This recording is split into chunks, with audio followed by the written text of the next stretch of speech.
Hi friends, welcome to my channel. ഇന്ന് ചൗവരിയും പൈനാപ്പിളും ചേർത്ത് റെഡിയാക്കിയ ഡെസേർട്ടിൻ്റെ റെസിപ്പിയാണ് കാണിക്കുന്നത്. കാരമലൈസ് ചെയ്ത് എടുത്ത പൈനാപ്പിളാണ് ഈ ഡെസേർട്ടിന് കൂടുതൽ ടേസ്റ്റ് കൊടുക്കുന്നത്. കൂടാതെ milk, coconut milk, condensed milk ഒക്കെ ചേർക്കുന്നുണ്ട്. ഈ വ്യത്യസ്തമായ ഡെസേർട്ട് വളരെ കുറഞ്ഞ സമയത്തിനുള്ളിൽ നമുക്ക് അതെങ്ങനെ റെഡിയാക്കാമെന്ന് നോക്കാം. അതിലേക്ക് വേണ്ട ഇൻഗ്രീഡിയൻസ് ഇതൊക്കെയാണ്. ഇതിൽ നമ്മൾ ഷുഗർ കാണിച്ചിട്ടില്ല. ആദ്യം നമുക്ക് കോക്കനട്ട് ലൈറ്റായിട്ട് റോസ്റ്റ് ചെയ്തെടുക്കണം. 1 ടേബിൾ സ്പൂൺ ബട്ടർ ചേർത്തിട്ട് 1/2 കപ്പ് അളവിലാണ് കോക്കനട്ട് എടുത്തത്. ഇത് എന്നിട്ട് ചെറിയൊരു യെല്ലോയിഷ് കളർ ആവുന്നത് വരെ ഇതുപോലെ റോസ്റ്റ് ചെയ്തെടുക്കണം. കോക്കനട്ടിൽ ബട്ടറൊക്കെ ചേർക്കുന്നതുകൊണ്ട് ഡെസേർട്ടിന് കൂടുതൽ ടേസ്റ്റ് ഉണ്ടാകും.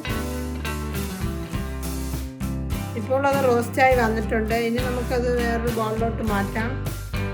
അടുത്തത് നമുക്ക് കാരമലൈസ് റെഡിയാക്കാം. 1/2 കപ്പ് ഷുഗറാണ് വേണ്ടത്.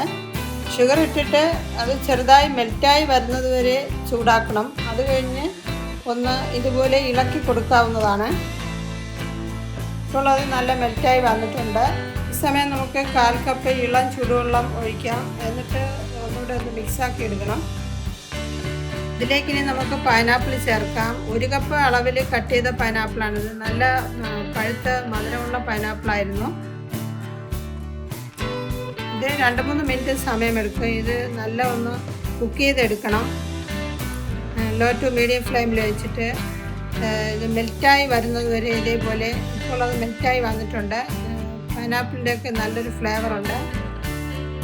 ഇത്രയും മതിയാകും. നമുക്ക് അതിൽ നിന്ന് മാറ്റാം. അടുത്ത് നമുക്ക് ചൗവരി വേവിച്ചെടുക്കാം. 1/4 കപ്പ് അളവിലാണ്. ഇത് വെള്ളമൊഴിച്ച് 1/2 മണിക്കൂർ സോക്ക് ചെയ്യാൻ വെച്ചായിരുന്നു. 1/2 മണിക്കൂർ വച്ചിരുന്നതുകൊണ്ട് എളുപ്പത്തിൽ വേവും. 1/2 കപ്പ് വെള്ളം കൂടെ ചേർത്തതിന് ശേഷം നമുക്ക് അടച്ചു വെച്ച് കുക്ക് ചെയ്യാം. ഒരു 3-4 മിനിറ്റ് സമയമെടുക്കും. ഇപ്പോൾ അത് നല്ല വെന്ത് വന്നിട്ടുണ്ട്. ഈ സമയം നമുക്ക് അതിലോട്ട് ഷുഗർ ചേർക്കാം. 1 ടേബിൾ സ്പൂൺ. ഇതിൽ നമ്മൾ ഷുഗർ കുറഞ്ഞ അളവിൽ ഇട്ടാൽ മതിയാകും. കാരമലൈസ് റെഡിയാക്കിയപ്പോൾ 1/2 കപ്പ് ഷുഗർ ചേർത്തിട്ടുണ്ടായിരുന്നു. അടുത്ത് ഇതിലേക്ക് തിളപ്പിച്ചെടുത്ത 1 കപ്പ് മിൽക്ക് ഒഴിക്കാം. ഇത് ഫുൾ ക്രീം മിൽക്കാണ്. ഇത് ലൈറ്റായിട്ടൊന്ന് ഇങ്ങനെ മിക്സ് ചെയ്ത് എടുക്കണം. ഇതിനോടൊപ്പം 1/2 കപ്പ് തിക്കായിട്ടുള്ള കോക്കനട്ട് മിൽക്കും ചേർക്കുന്നുണ്ട്. എന്നിട്ട് അതും ഒന്ന് മിക്സ് ചെയ്യണം. ചെറുതായി തിക്കാവുന്നത് വരെ തിളപ്പിക്കണം. അടുത്തുള്ള കണ്ടൻസ്ഡ് മിൽക്ക് 1/2 കപ്പ് ഒഴിക്കാം. നമ്മൾ ഇതിലേക്ക് ഫ്രഷായിട്ടുള്ള കോക്കനട്ടാണ് എടുത്തത്. ഇതിന് പകരം ഡെസിക്കേറ്റഡ് കോക്കനട്ടും എടുക്കാവുന്നതാണ്. ഈ സമയം റോസ്റ്റ് ചെയ്ത് വെച്ച കോക്കനട്ട് ചേർക്കാം. 1.5 ടേബിൾ സ്പൂൺ അളവിൽ. അതും എല്ലാം ഒരുമിച്ച് ഇങ്ങനെ മിക്സ് ആക്കിയതിന് ശേഷം 2-3 മിനിറ്റ് നല്ല തിക്കാവുന്നിടം വരെ ഇങ്ങനെ കുക്ക് ചെയ്തെടുക്കണം. ഇതേ രീതിയിൽ ഇപ്പോൾ നല്ല തിളച്ച് വന്നിട്ടുണ്ട്. നല്ലൊരു ഫ്ലേവറൊക്കെ ഉണ്ട്. ഇതിന് മുന്നേ റവയും ചൗവരിയും ചേർത്തിട്ടുള്ള പായസത്തിൻ്റെ വീഡിയോ അപ്ലോഡ് ചെയ്തിട്ടുണ്ട്. അത് 1/4 കപ്പ് അളവിൽ റവയും 1/4 കപ്പ് അളവിൽ ചൗവരിയുമാണ്, ഈക്വൽ ക്വാണ്ടിറ്റിയിൽ. അത് ഞാൻ അതിൽ പറയാൻ വിട്ടുപോയായിരുന്നു. ഇപ്പം ഡെസേർട്ട് റെഡി ആയിട്ടുണ്ട്. നമുക്കതിൽ ചേർക്കേണ്ട റോസ്റ്റ് ചെയ്ത കോക്കനട്ട് 1/2 പോർഷൻ നേരത്തെ ചേർത്തായിരുന്നു. കാരമലൈസ് ചെയ്ത പൈനാപ്പിളും.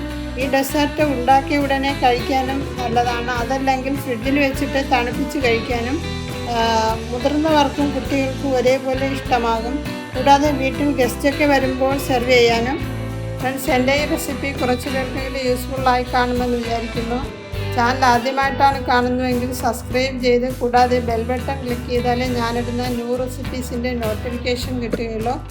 ഫ്രണ്ട്സ്, വീഡിയോ ഒന്ന് ഷെയർ ചെയ്ത് റിപ്ലൈ കമൻറ്റ് ബോക്സിലിടാൻ മറക്കരുത്. അടുത്ത പുതിയൊരു റെസിപ്പിയുമായി വരുന്നത് വരെ നന്ദി.